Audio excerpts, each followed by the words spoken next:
Hello, friends. How are you doing? It's me back again for this week's The Wise Woman podcast. Guys, it's so good to be back. And guess what? We have a guest today. I know I've been saying for weeks, for months, that I'm going to get guests back on the show. And God finally convicted me. It's time to share people's stories and get wisdom from amazing women and gentlemen that will be coming on the show, on the podcast over the next few weeks and months. I'm super excited. So, welcome back to the Wise Woman podcast. Here we talk about everything faith, we talk about life, and everything to share the wisdom of God with you and to help you along in your journey also. This next few weeks, we're doing a series on purpose and how people are pursuing purpose and what that looks like for everybody. And I shared last week on how to pursue your purpose. Ephesians said that we were created for good works in Christ Jesus. And none of us are created to be idle. And the thing the enemy is going to fight in your life is you being productive, you bearing fruit.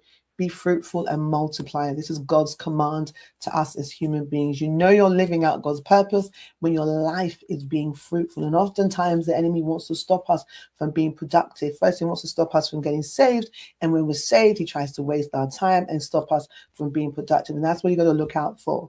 God wants you to be a fruitful vessel in his vineyard. But today is not a teaching podcast. I've got an amazing guest coming on today. I'm super excited to have her come and share.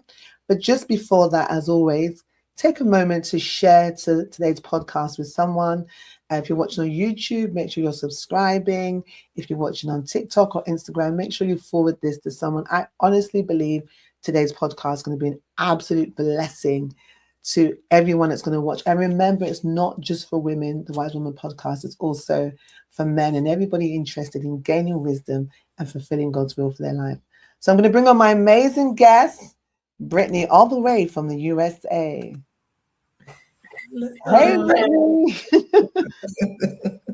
Good to have you. Thank you so much for having me. What a privilege. What an honor. I'm so excited to be here today. Thank you. I can't wait. You're such a blessing. Brittany and I spent a lot of time in Nigeria, both last year and this year. And she's just family to me now. All of them have just been amazing. I have friends in the States. Mm-hmm. Yes. Finally. So I'll go and visit. Brittany, welcome. Happy Sunday. How have you been? Happy Sunday.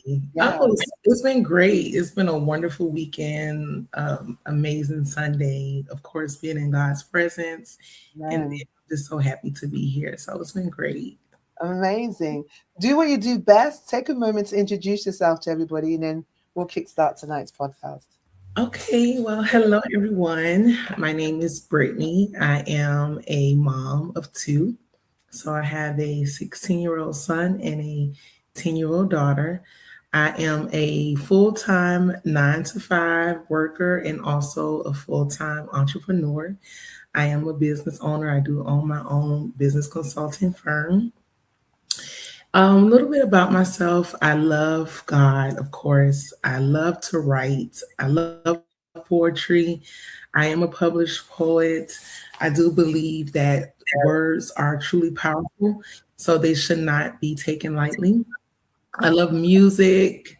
I love different cultures, and I'm just all around genuine fun person. I love to laugh and have a great time. I believe life is worth living. Amazing. You're just so, what's the word? Vibrant. Oh, I love it. Yeah, you are. You're smiling, always joyful. You're so vibrant to be around. And it's amazing. So the same for you. Beautiful. You know what it is? It's the joy of God. Yes, absolutely. What we've been through. So we're just going to keep it smiling and just keep Christ at the center of everything. But before we get into your business, literally in your business,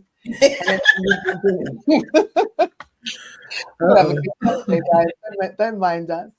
Tell us how you came to faith. Are you from a Christian family? What's your background? Or how did you come to Christ? What was that journey like for you? Well, to be honest with you, I grew up in a Christian household. My family, my mom, my dad, my grandmother actually raised my sister and I in the church.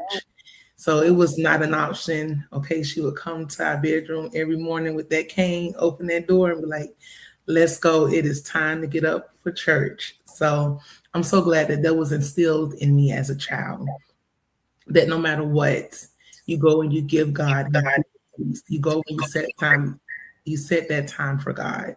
And Mm. as I began to get older, I began to have questions about God and things of that sort.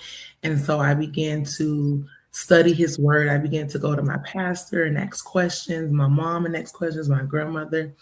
And I really wanted to get to know God for myself. So God was revealed to me at a young age, about the age of 9, and then at 10, I did get baptized. Glory. That's young. Yes. I had Amazing. an understanding though. I had that awareness of Christ, of being a Mm. Savior. Absolutely. Amazing. So after that, so right now you introduce yourself as you've got an amazing job, you're running a business.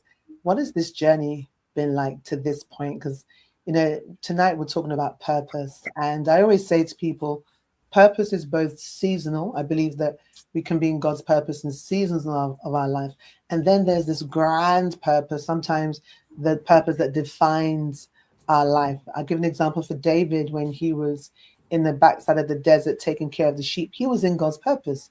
It was a time of hiding, and then his ultimate purpose was being king. But along the line, he served as a warrior, as a captain. He served as a musician, personal musician. He had different roles, and every single one of those roles were part of his journey to purpose. I always say to people, it's not just everything else is blank and Yeah. nothing else matters before you get to this point. So if you're telling your story, you're talking about. So if someone met you today and all they see is this beautiful picture, the finished product, what has been part of the journey, and what are some of the key things they would have missed out on that you'd say it's kind of brought you full circle to where you are now, and share as much as you're open to sharing. Oh, that's an amazing question. And honestly, I would say my life has not been easy.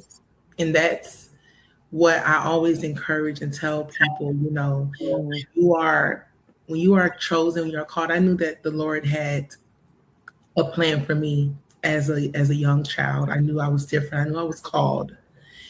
And growing up, life had not always been easy. It's things that I've experienced, I've endured, I've encountered. I was a teen mom. So that is something, of course, a part of my story. And that's something that I know that it was all a part of my making. Because mm, my son is actually one of the greatest things that has ever happened to me. He is a blessing. He is a blessing and he has purpose. yes.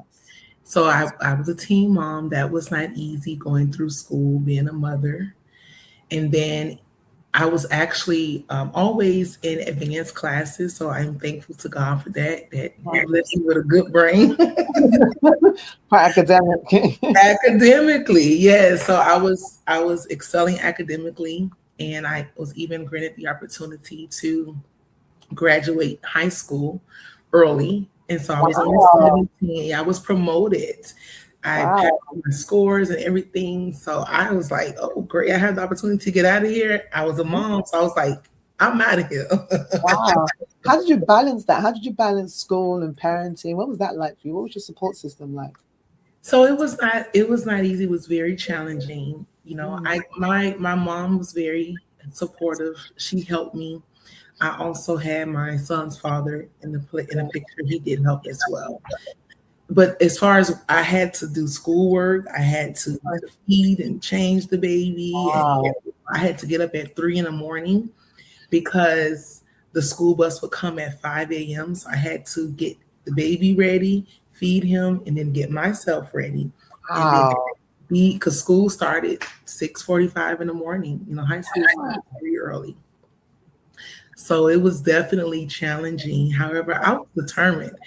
I was like, I know I didn't come this far just to give up. I would not be another statistic.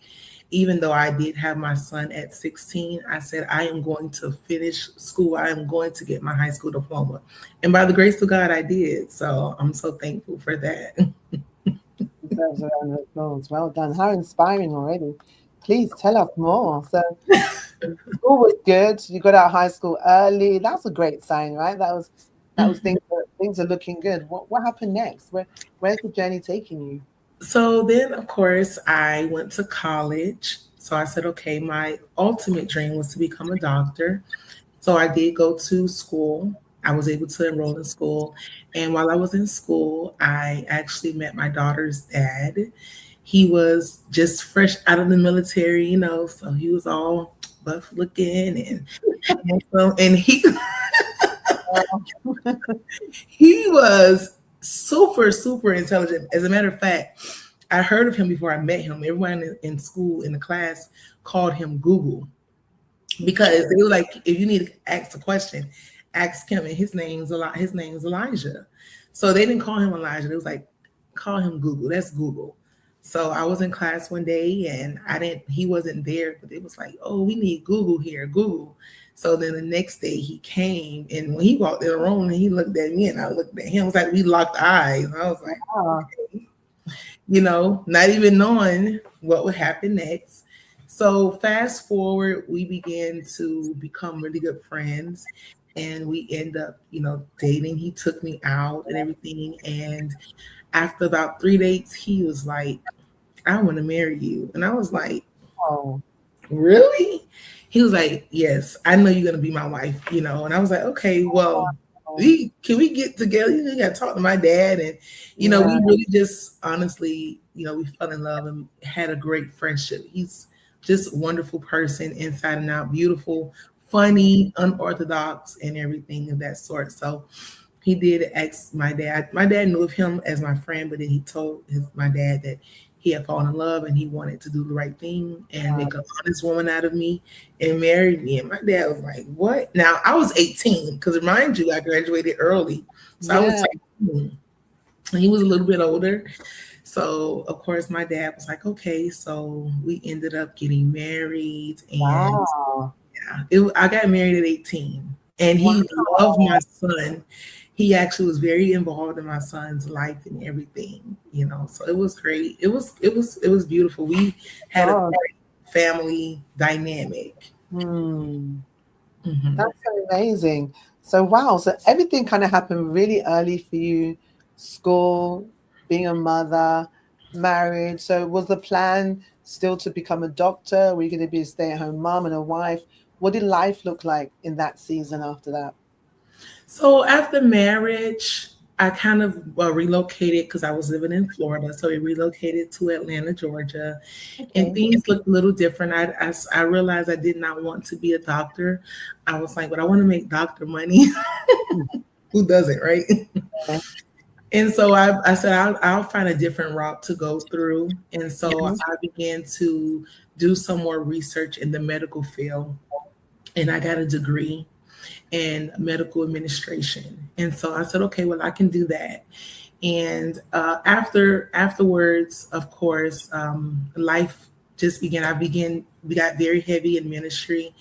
I did get ordained at 22 as a minister. And so I just, found the church home, and my husband and I, at the time, we just began, we were very active in ministry.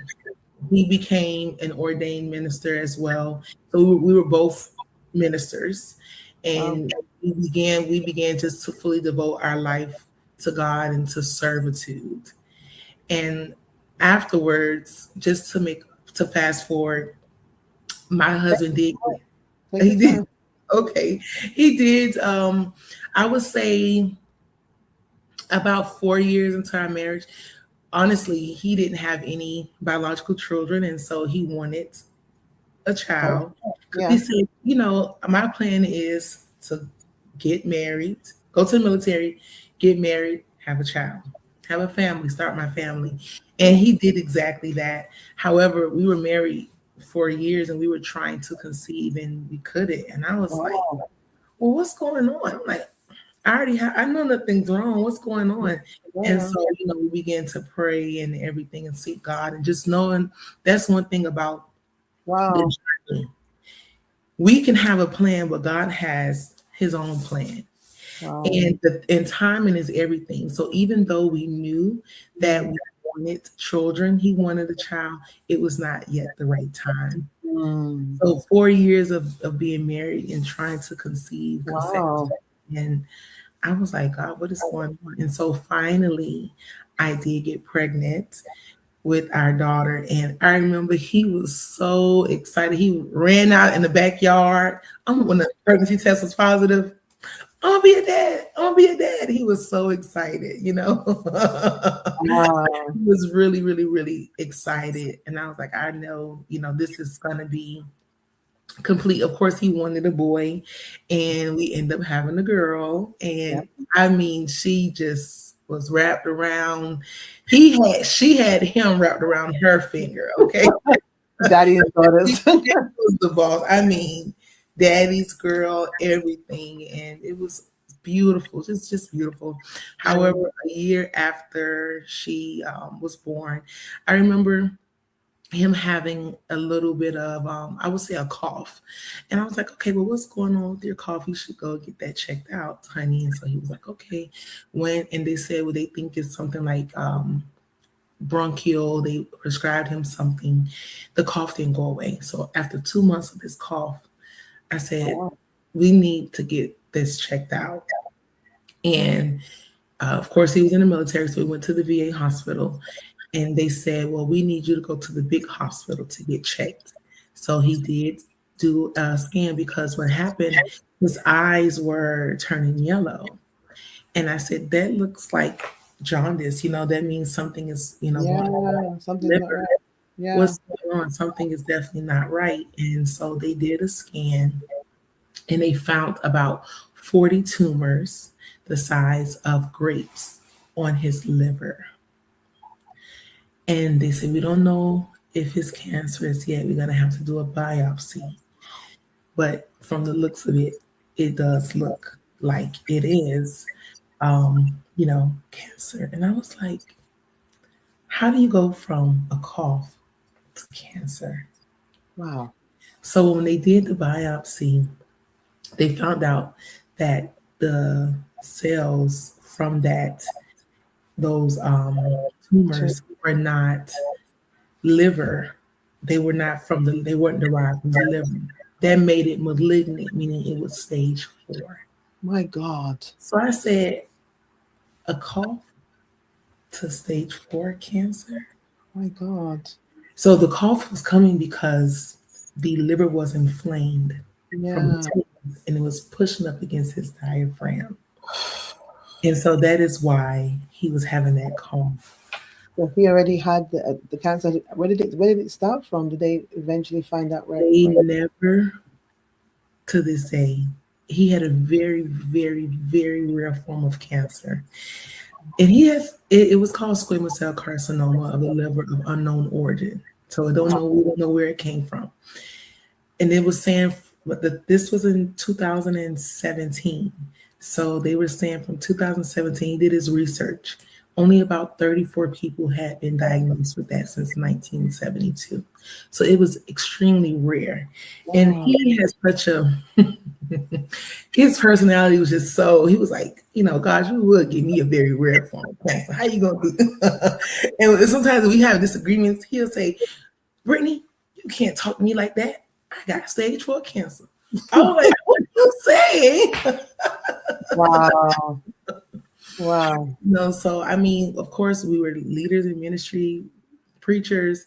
So we went to our leader at the time and we told him the diagnosis. And of course, we went to prayer and fasting. And everyone in the church was on one accord. We would fast and pray around the clock. And the doctor ordered him to have 6 rounds of chemo. The doctor said that this is so sensitive that if you do take the chemo, it can cause an adverse effect and, you know, really have you to not do well, decline. But if you don't do the chemo, it will, you know, what will happen eventually. So it was like, give or take, you could either way for him either way. So I asked, what do you want to do? He said, I want to do the chemo. So he was like, I'm fighting this. And truly a soldier, did his chemo and everything. And I mean, the doctors were stating that it probably would be like 2 weeks. And I was like, 2 weeks for what? 2 weeks for him to live. because that's the stage it was. And So so from the diagnosis to a lifespan of just 2 weeks. However, he's such a soldier. He lived way longer than 2 weeks. um, He lived about a whole year with it.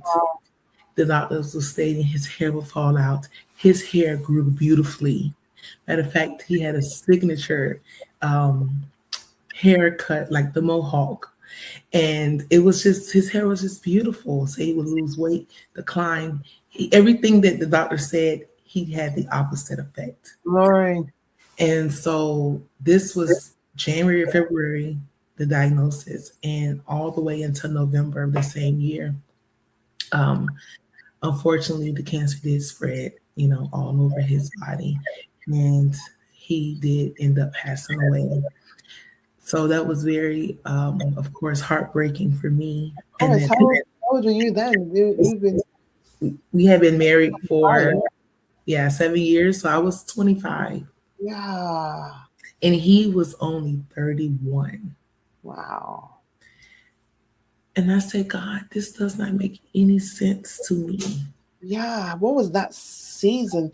So the season of praying, take us back a little bit, finding out your husband, your young husband, a young family, you're starting life together. You guys have thrown this illness and you're having to deal with this as a minister, as a wife, as a young woman. Where was your mind, if you can remember, where was your heart and your mind that whole period, that year that you were going through this? Oh, of course. I mean, I could never forget that. That it was like up and down. One day I would wake up and God, it's gonna happen. And then the other morning I would wake up scared.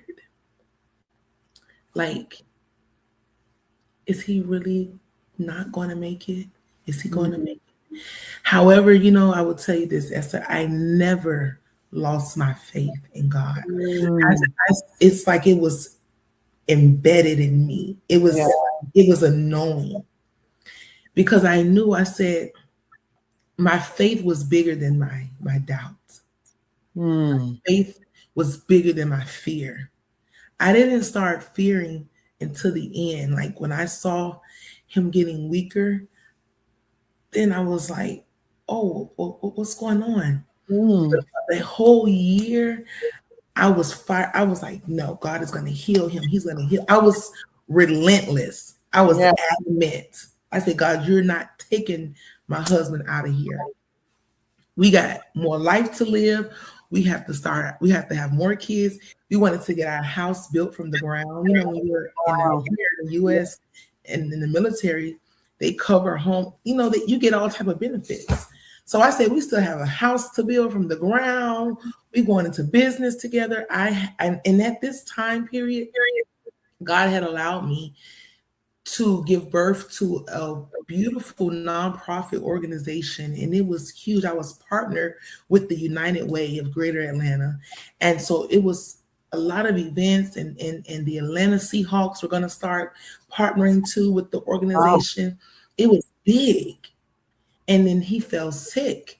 So that was on the back burner, but he was my number one advocate for that as well too. Showing up at all the events. I was invited to seminars to speak.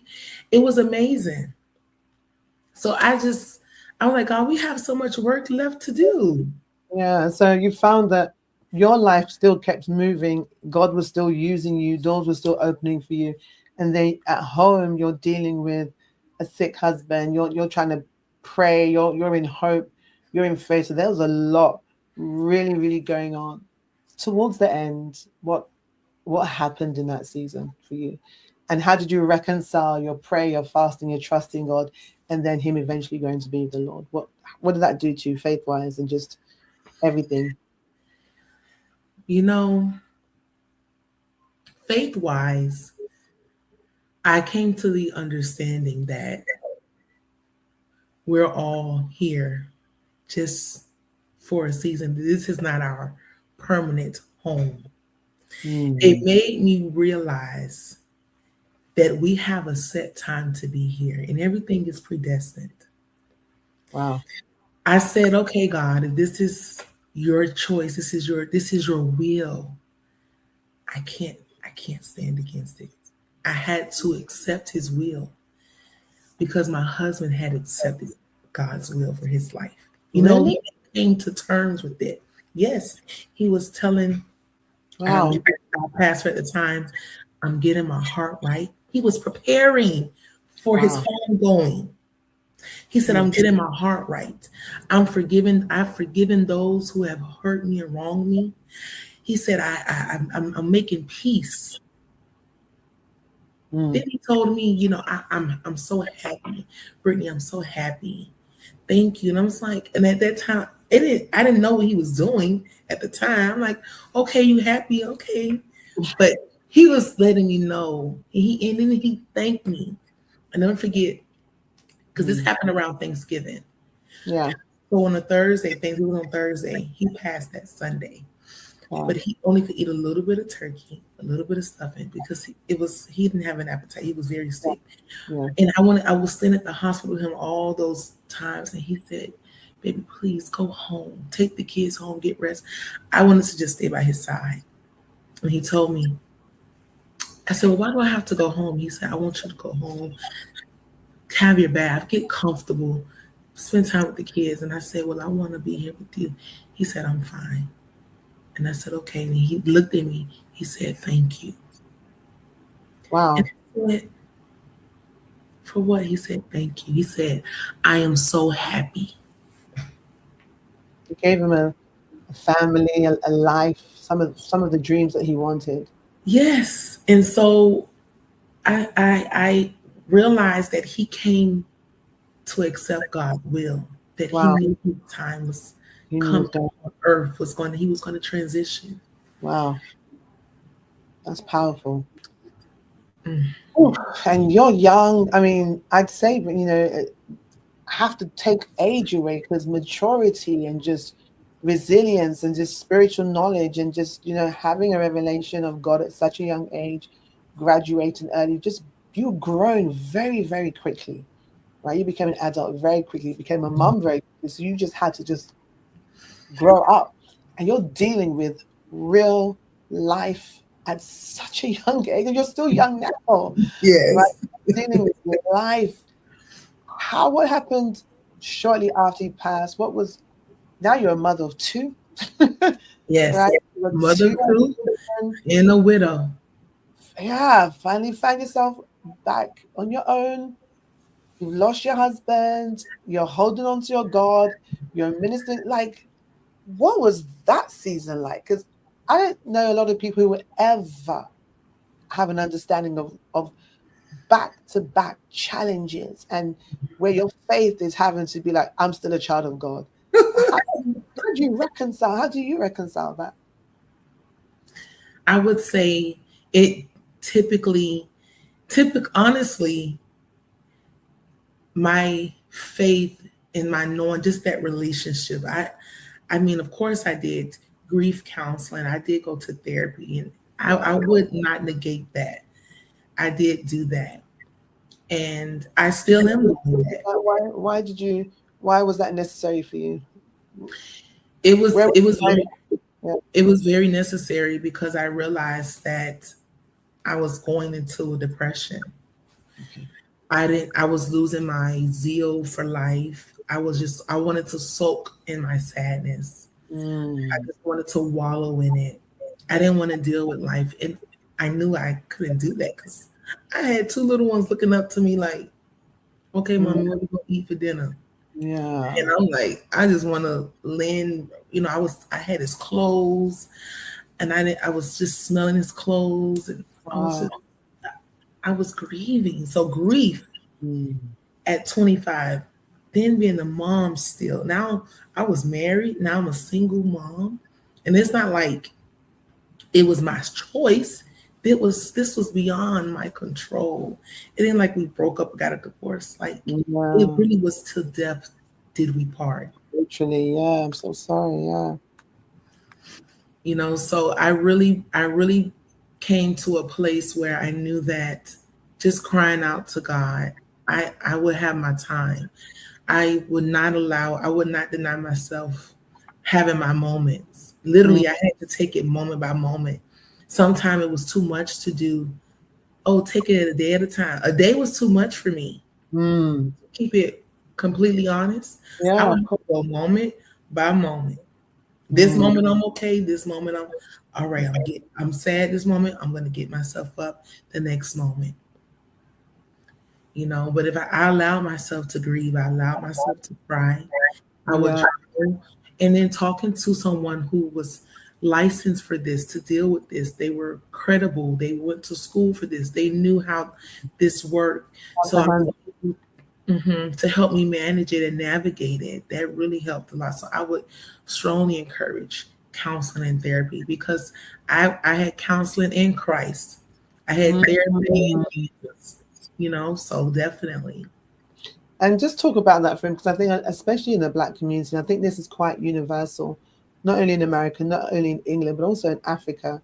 Why are we not open to counseling? What is this taboo that if you need to talk to somebody, if you need help to deal with a crisis or an emotionally difficult time, why are we so adverse to getting the help? And there's not a single person that I have met that's talked about counseling that's had anything negative to say. It's always been they didn't realize that just having someone to talk to who can help them navigate their emotions has been such a blessing. What would your message definitely be?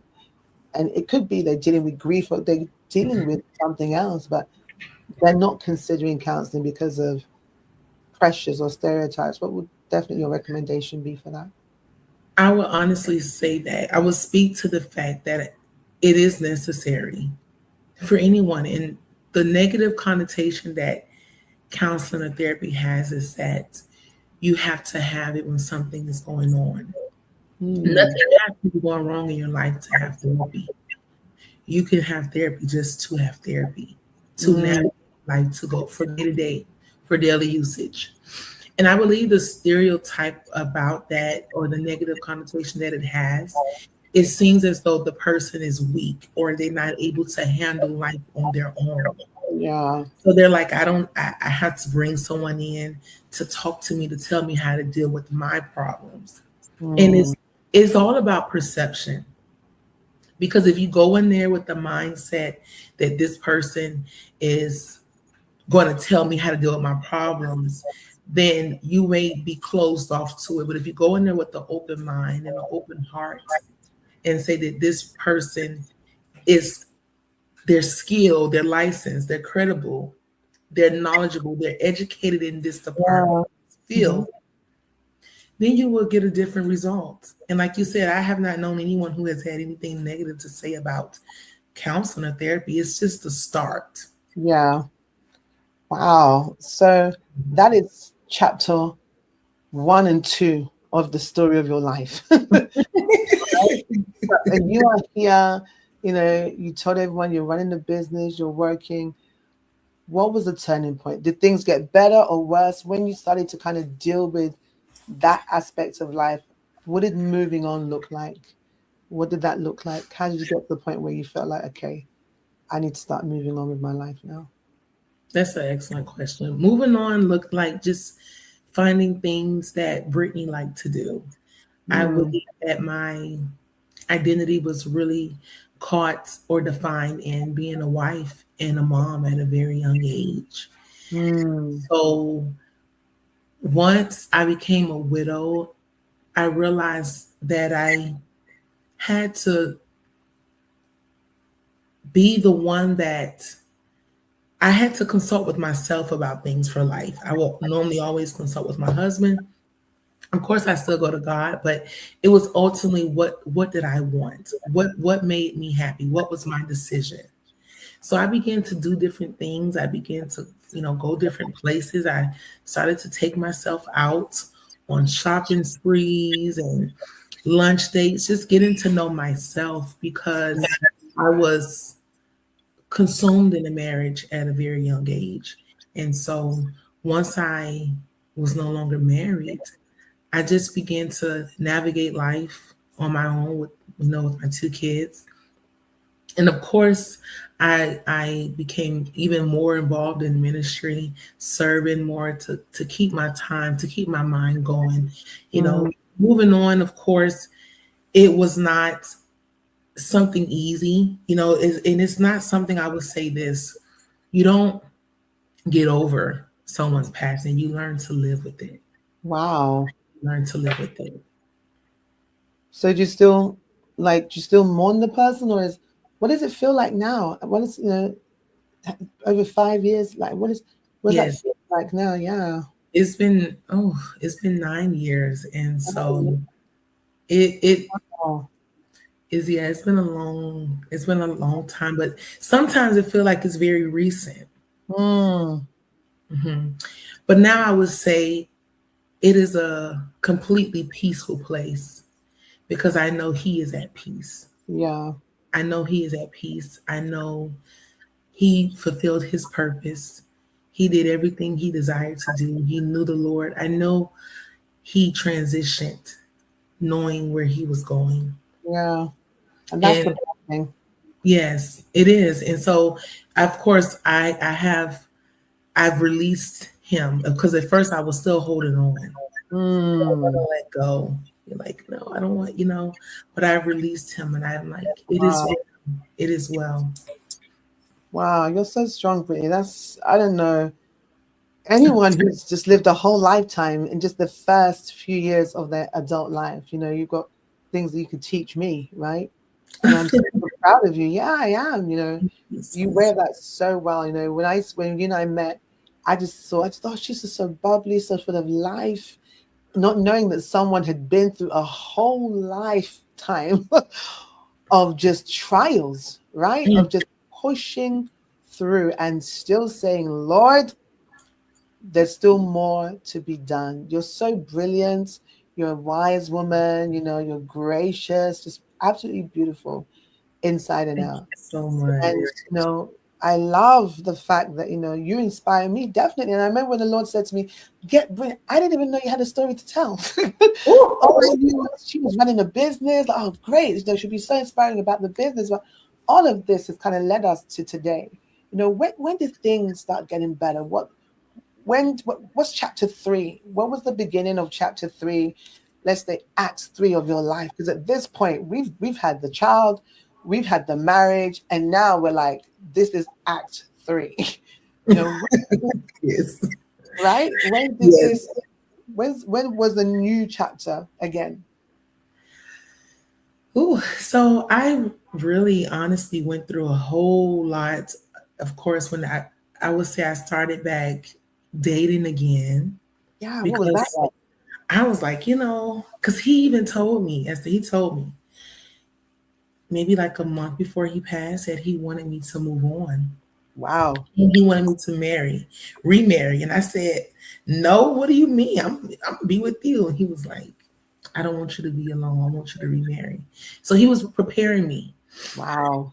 So of course at 25, well, I started back, I would say dating maybe like after a year or so. Yep. And now I'm saved and I'm single. Okay. So that took a lot of discipline because Wow.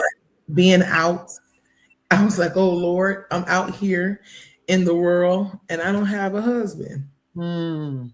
So it took a lot of discipline. Of course, I went through my journey of going out there in the world, just looking for Love. love. Yeah. Exactly. Looking for love. It's Yeah. the form in all the wrong places and met fools and knuckleheads. And I said, okay, God, this is not working for me. Mm-mm. Hmm. It's like you deserve better. Yeah. So I said, okay, well, what am I missing? And I was missing just a simple word, process. I Hmm. said, okay, I got to go through the process because I Hmm. wanted to skip. I wanted to skip that part of more of my making.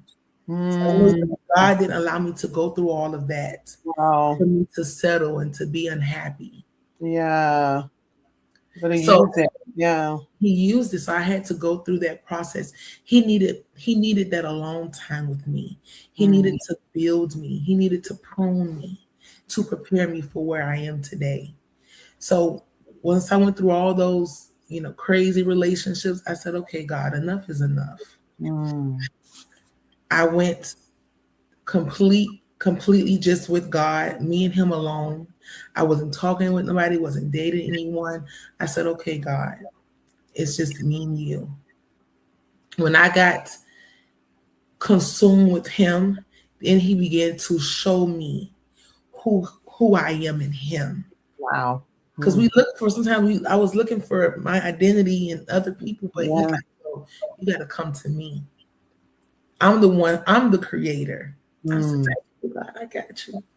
And so that turning point, just to know, he began to show me, like, this is what I have for you, daughter. These are the plans I have for you. Wow. And so you see the big picture, but you still don't know what you have to go through to get to it. Yeah. So I'm like, okay, this is the process. So it became me just getting completely back sold out to God, serving, and not having a man at the forefront of my mind, but having my purpose. Like, God, what will you have me to do? Because a man can only give you temporary satisfaction, but I need eternal, everlasting. Yeah. I need to be fortified in Christ. And so that's what it took. It took for me to go back all completely to him. So that's why when the word tells us to seek you first the kingdom of heaven and all of his righteousness, and then everything else will be added. So I was going the other way. I was going in the world first, and then I said I have to go to God first. And when you do that, he would then direct your path. He will order your steps. He will lead you because he knows what we have, what we desire.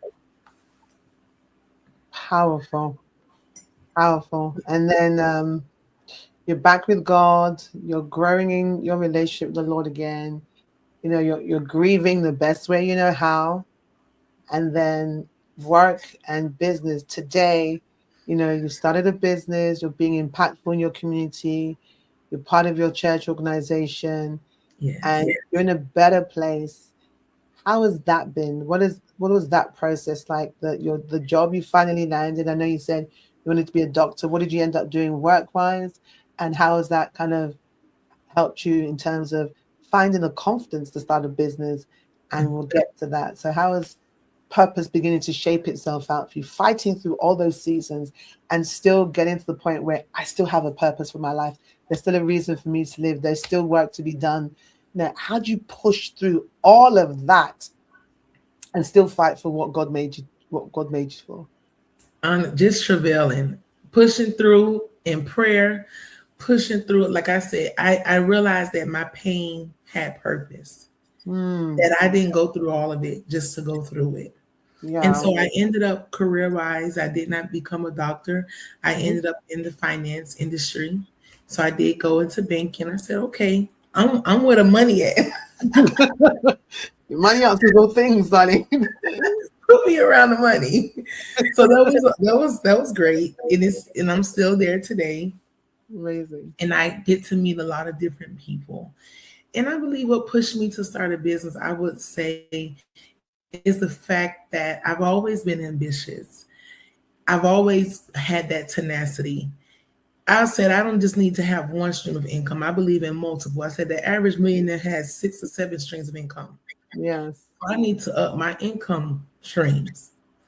And just knowing that it's a need, I got into the numbers, got into tax preparation, realizing that people need help with their taxes here in the US is a big deal. Those 3 letters, IRS, they do not play. Okay. They pay. You gotta pay. So I said, okay, if I can help with that, got a passion. I just have a passion for helping people. I love people, Esther. Even despite what I've been through, I love people. And I know that is the Christ in me, to have that love for people. And I just want to bring more people to God, let them know what he has done for me. And if he did it for me, he can do it for you too. Powerful. So just I'm in a place now where I can meet so many people in the bank, and then I have an opportunity for business to help people with their financial needs. I was like, oh, this is amazing. It's a win-win. So when I realized it started out just helping people, then I realized that it's a need, it's bigger than me. So I said, okay, God, I prayed about it, and the Lord gave me the name. I had a couple of names, but this one name landed with me, and I said, okay, we're going to go with it. Yeah. Then the business just started, and then I received a prophetic word that consulting is where God will have me and prosper me. And that was confirmation, because I had begun to help so many people with not only taxes, but their credit, and then helping them with their business. I'm like, you want to start a business? I can help you. I can show you what I did. You can do the same thing. You don't have to just stay at a 9 to 5 if you don't want to. You can do both, or one or the other. Yeah. That's amazing.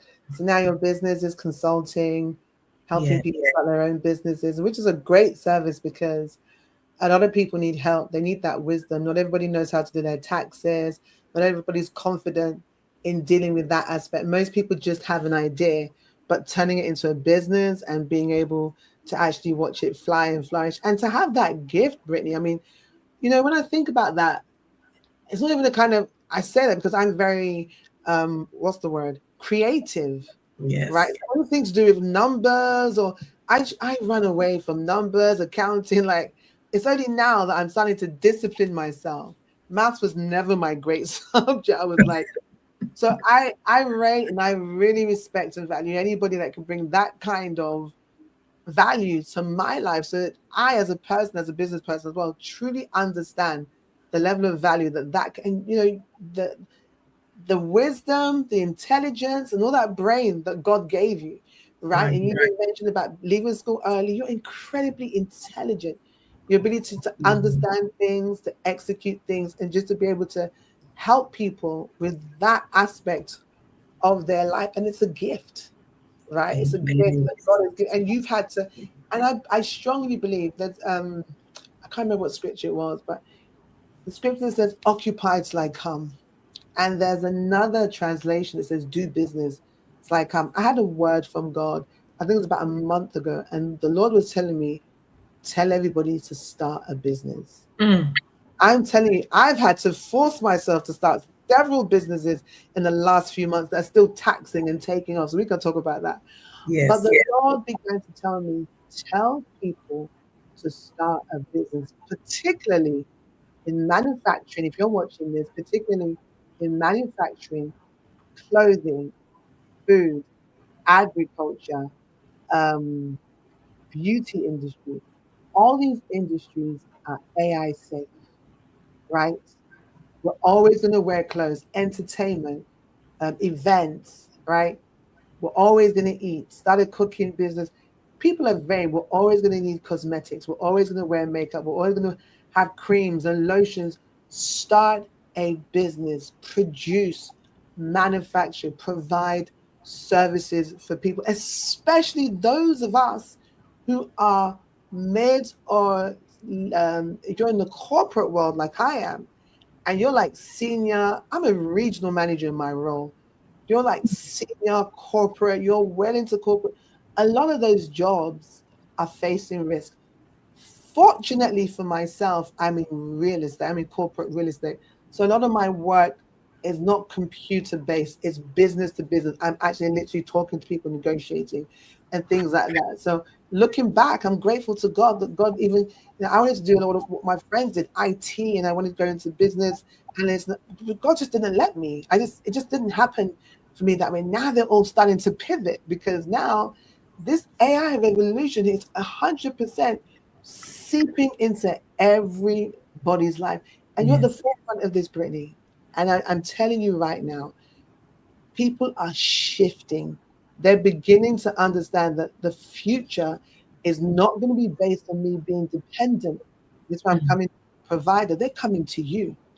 How do I pivot from being someone who's worked for someone my whole life? I now need to learn how to provide value and turn that value into income. Because literally, that's what a thriving business is, turning value into income. Not, I love ripping that. Yeah, you're not ripping people off. You're not selling knockoff goods. That's not a business. That's being someone dodgy. When you're adding value, whether it's value in terms of food, value in terms of clothing, these are genuine things that people need. Shoes, Absolutely. hair, makeup, manufacturing, florists. No one Mm, putting no machine up on their thing to make the house look pretty. You got to think about things that are AI proof, energy, electricity, all these businesses that people are now having to learn. They need to wake up and say, hey, I can no longer rely on employment. that's right. The world is a small place. I need to learn. And as I'm speaking, I'm hearing furniture. People have homes, home business. Mm, They all there's still AI proof businesses. We have to get into business. It's absolutely. real skill. And I can say wholeheartedly, hand in my heart, for such a time as this, Brittany, Mm, literally you're gonna see a shift. And the mm, more you can start to tell people, listen, the shift has already the quicker you start shifting, the quicker you feel comfortable in this terrain. You're running business classes, you're teaching people the mindset, you're providing value.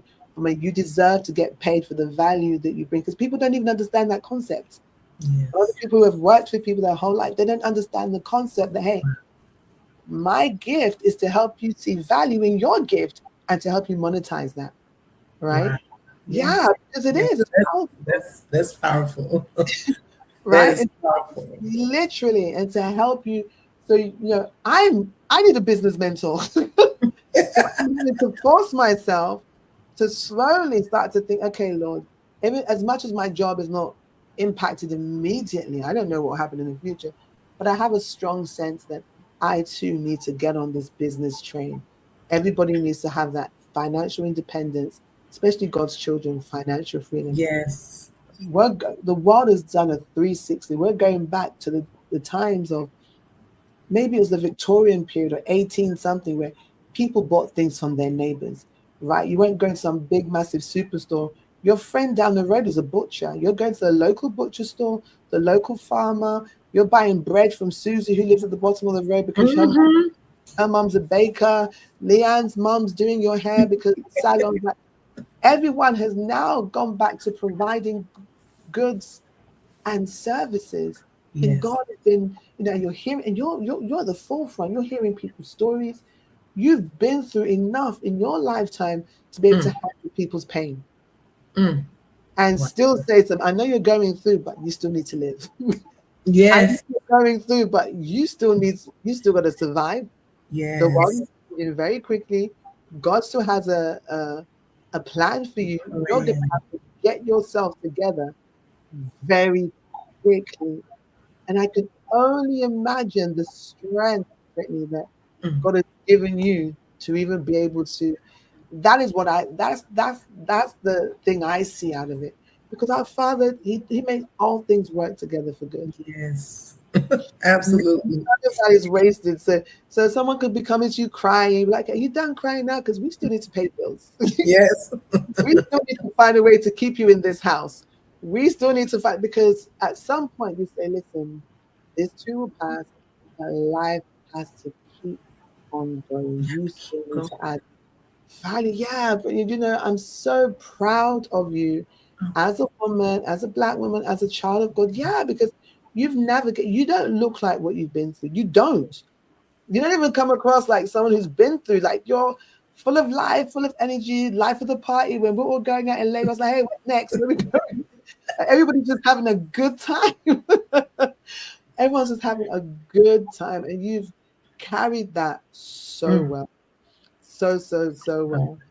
What Thank is your advice for people who want to start a business? They feel called to do it. Maybe it's fear of the unknown, or they're comfortable in being an employee. And I love the fact you said that you can balance both. And I think everybody should. I'm not telling anyone to quit their job. Please don't quit your job. you. But Okay. Please don't.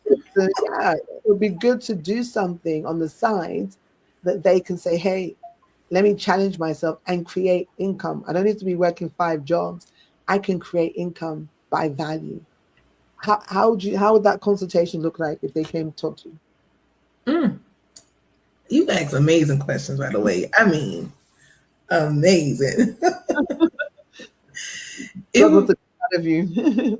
yes, it would simply be asking that person, if you were to not work or have your job, if you walk in your job today and they let you go, what is something that you're good at that you can do that you can generate income?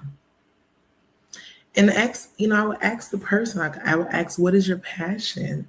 What are you passionate about? And finding, like you said, whatever you're passionate about, seeing if you can find the value in that to generate that into income. Because there's so many ways. It's 101 ways to make legal money. Yeah. Okay. A lot of ways.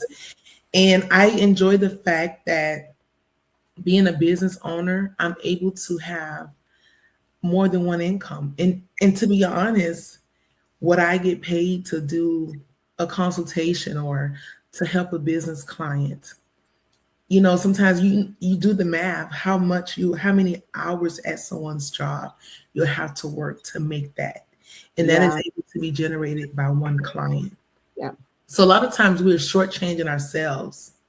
We're overworking and underpaying ourselves by showing up to someone else's company, giving them 8 hours of our day, 10 hours of our day, 12 hours of our day. Too much of my time. And it's like, do you know what you can put into yourself, invest into yourself to generate, to start your own company, to help someone? You can provide a service to them, and that service that you provide to them can then generate income for you. And what you made from just impacting one person's life, you probably would have to work a week to make that, or at least 2 to 3 days. Wow. So my advice would to not be afraid to have a consultation with someone, with a business professional. You can always book me, but it don't have to be me. You can talk to someone that's trusted. It should be you. Yes. Thank you. Speak to someone that you can trust, that can give you great sound advice and help you to be able to identify what you can do in the marketplace for business. I love that. And I love, you talked about the shift from you realizing your skill set, your value skill set, that, hey, I'm good with taxes. I understand how to set up business. I know the process. I'm a business consultant. I'm a person that can set you up for success. And I know you mentioned people being passionate. How do you make that shift? Because I'm gifted at a lot of things. I mean, I bake, I cook, I can swim. I'm a qualified personal trainer. Like I do marketing. I've worked in every industry. I'm telling my age now. I've literally worked in every industry. Hospitality, banking, finance, private equity. Like I've worked in every possible industry. And I said to the Lord, I said, God, I've just got too much going on. And I said to God, where do you want to prosper me? Like, at what point did it stop being, this is my hobby? So cooking is just my hobby. It's not a business thing for me. It is just I will cook for people. I love cooking. I love it. So I've decided I'm not making money from it. Even though I could, like I bake cakes very well. Everyone's like, oh my God, your food's great. I'm like, yeah, but I'm not trying to go down that route just because of the energy, the time is just physically draining. So how does someone decide that, hey, you know what? I'm multi-gifted. What is the thing? How do I kind of narrow this down? Is it the thing that's going to make me the most money, or do we get driven by passion? Because I'm passionate about everything I do, but I'm trying to oh my God, what's going to make me some money? There's a lot of multifaceted, multi-passionate entrepreneurs, individuals. It's so many. Even myself, you have to find your niche. Like you have to narrow it down to, you have to ask yourself, what can I do? What can I wake up and do every single day and not get tired of doing it? Because this is your business.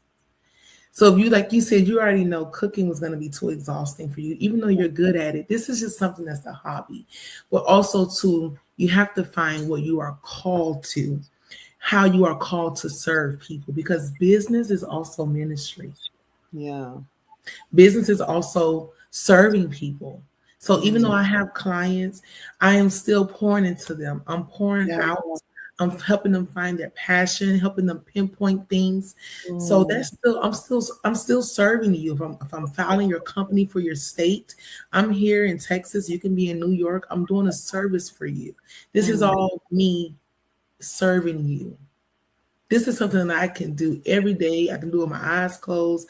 I enjoy doing it, just being able to be a blessing to you. And then when it's all said and done and you get the approval from the state, that congratulations email, congratulations, your business is officially incorporated. It's legit. You are officially a business owner. That brings so much joy Mm. to my heart to know that this was just in your mind. Now Yeah. it's manifested. It was just in your mind. Now it's in your hands. The vision is alive. The vision It's is going to alive. come to It life. has expression. Yes, it does. I love that. It does. So, a couple more questions before we round up. Mhm. And the challenges. So, what are the new challenges now? So, this new season, this new period, life has been lifing and you've defeated those seasons. So, what are the new challenges as a mom, as an entrepreneur, as a businesswoman? What are the new challenges that you're navigating in this season of your life? I would say being able to find the balance, Hmm. to know what more, you have a plate that's full of so many things. I wear so many hats. I'm Hmm. needed in so many different areas. Knowing how to time manage, that is a challenge for sure. And how to take time to make sure nothing is lacking or missing, and also to take time for myself, Hmm. because I cannot just keep giving and I'm not taking time to feel Yes. myself. So I have to make sure that I have balance for all of it, because that is something important. And rest, you got to rest. I used to Hmm. pull all-nighters, stand up on the computer doing everything, and it's like, no, Brittany, you have to rest. Hmm. You have to. You can't run off fumes. You won't get the best results. So it's been very important for me to know how to balance every part of life, because it's very important. It's Yeah. needed, it's necessary to be Yeah. able to function properly. Yeah. Yeah. I hear that. And that's more of everyday challenges I think that people can relate, Yes, right? Everyday yes, for sure. challenges. What is the future looking like? What are your immediate near future goals? What are we expected to see from you? And what are the short-term goals? Ooh, You well. tell. Ooh. So when you, of course, like I said, just trusting God and during the process, He will give you your heart's desires. You put Him first, okay? So God Mm. allowed me to find love again, genuine, genuine love, Oh, yes. And so I recently got engaged. oh, glory. So Yay. yes, and it's amazing. And the man that God has brought into my life is a blessing. And I know that he is who God has sent and he is ordained for me, Wow. because everything that I prayed to God about, they say, I didn't have I did have a list, but it Mm. wasn't too technical. Yeah. My main concern was for him to be a son of God. I'm like, God, he has to be a son. He has to be your son, because Mm. I'm your daughter. And he has to be kind, because Yeah. I've been in relationships where I'm with just mean men. Like, why are you Mm. so mean? And Mm. verbally abusive, hurtful, name calling. I don't want to deal with that anymore, God. I Yeah. Yeah. deserve someone who's going to treat me like the queen that I know that I am. Oh no. I Yeah. know I'm not perfect, but I'm worth being treated well, because I, Yeah. I know from my heart I love genuinely. Hmm. And so being in the place where I was completely focused on my healing and my relationship with Christ and my children, God Mm. allowed that heart desire for marriage to come to Wow. come to fruition. So Amen. I'm excited for that. So I will be getting married soon. Oh, look at God. Thank you. Yeah. Business, of course, Yeah. looking to continue to broaden and expand my business, my company in different parts of the US and beyond. So I'm excited about that. Looking to go into more businesses, also the nonprofit sector as well, Mhm. because the Lord has been dealing with me to get back into nonprofit because that was something that I was doing, 9 years You was ago. excelling with, yeah, you was excelling in that, yeah. I was very, yeah, and it's like it's a need because as you stated, it's many different things, but I know that there are people God has called us to serve him. Mm, mm, So getting back to fully serving his people, mm, that's key. That is key. And then being kingdom minded, mm. fulfilling purpose, continuing God's will being done, of course, in ministry. So yes, I am really excited because God has called me, and I'm like, okay, God, I am accepting this call. Amen. Isaiah 60:1 declares, "Arise, shine, for your light is come, and Yeah. the glory of the Lord is risen upon thee." So I knew that everything that I was going through, I didn't know that it would take me to this point where Yeah. now His light is shining upon me. It was always there, but Mm, He's causing me to arise, to come to the forefront, and to completely fulfill purpose and destiny. And so yeah. I'm really grateful that God's hand has never left my life. You can look for me. Of course, I'll be sharing, spreading the gospel. I received my first booking engagement for a women's conference this year. Oh, Flying out of town for that. I'm really excited about that. And that's a honor to be able to pour into God's people, not just women, but His people, to empower them. And I know that the theme is she is powerful. So I'm like, oh God, what a topic. yeah. To talk about everything, just to pour into people and let them know that no matter what you're going through, you still are powerful because Yeah. God is with you. He's in you, and He won't ever leave you or forsake you. Ain't that the Don't get me truth? to preaching now. Oh, we're gonna have to get to come back and talk about one of the biblical topics, and we'll have a discussion and unravel that. Brittany, thank you so much. I mean, I feel so blessed. I feel like, oh God, so much has been shared. Excuse me.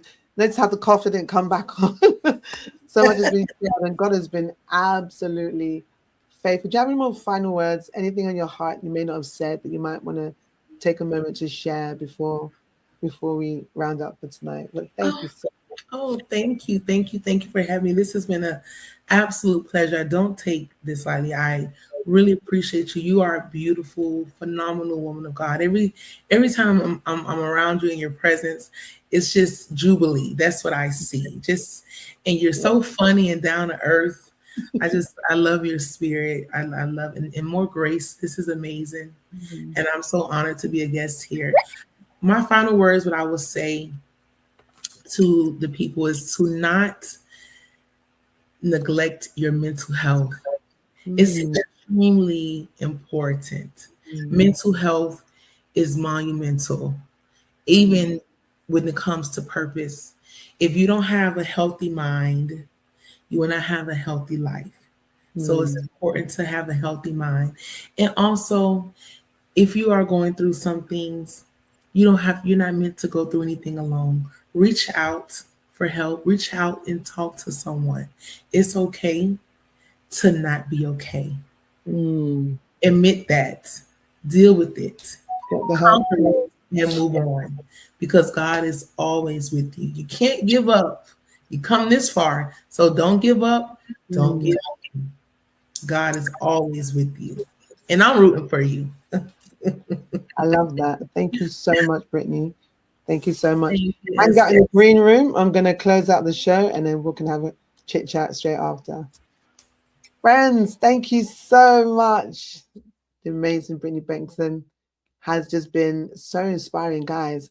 I don't know anyone who can survive everything that she has been through as a young woman and still focus on purpose.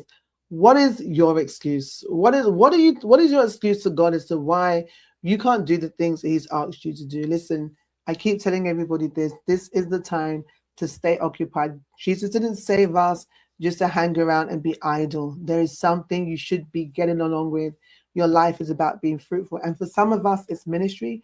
For some of us, it's business, raising children, being a home worker, family. All those things are still good works and part of purpose.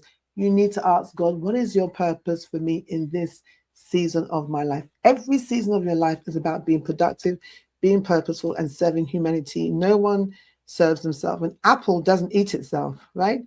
An apple tree doesn't eat itself. The seeds are for us. They're for other people. They're planted and it grows, and everyone else picks off its own fruits. Okay, it doesn't eat itself. It doesn't nourish itself. Same way your life is consistently producing things. And I want you to be inspired today, no matter what you've been through. You've heard some of Brittany's amazing story of triumph, of trials, and overcoming some of life's most difficult challenges that anybody can go through, let alone a young woman having to go through that and then going through it with the power and the presence of God in her life. It's a testament of faith and God's goodness and kindness towards each and every single one of us. And whatever place you are right now in faith, come back to God, come back to Jesus. He loves you so much. Blaming God and saying your life is not good, that's not going to resolve the issue. He's the one person that can help you, give you strength to get through everything. So friends, thank you so much for watching tonight's Wise Women podcast. It's been an absolute honor to share with you and to be able to bring you tonight's episode. I'll be back again, and we are in the season of purpose. And I promise I'm going to do my best, because God has been chastising me about getting guests back on the show to share their stories so you can be more inspired. So God bless you, and I'll see you again next time. Bye for now.